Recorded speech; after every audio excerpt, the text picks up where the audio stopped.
अस्सलाम वालेकुम। मुंहिंजो नालो गुलशन टगड़ा आहे। अॼु मुंहिंजो मौज़ू आहे ड्रामो, सफ़रनामो ऐं ख़त। पहिरियां अचूं था ड्रामे ते।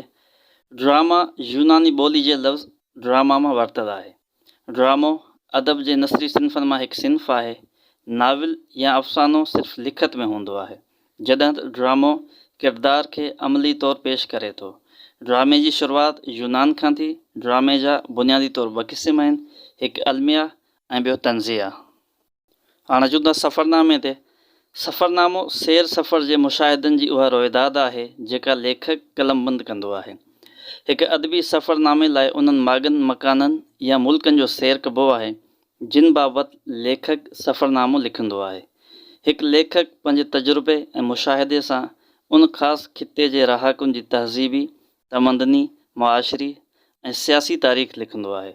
सफ़रनामे में मुशाहिदे जी क़ुवत हुजणु ज़रूरी आहे।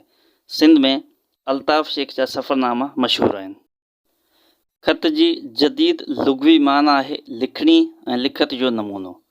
अदबी ख़त अदब जी हिकु अहिड़ी प्यारी सिन्फ़ आहे जिन जे नसर में शेर, शेर में पंहिंजाइप ऐं पंहिंजाइप में दिलि जे गहराइनि जी उपतार मिली सघे थी।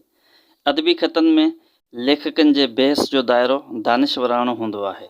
सिंधी अदब में जी.एम. सैयद, मीरा मोहम्मद शाह अव्वल, अल्लामा आए काज़ी, मिर्ज़ा कलीज बेग ऐं शेख अयाज़ जा अदबी ख़त मशहूरु आहिनि।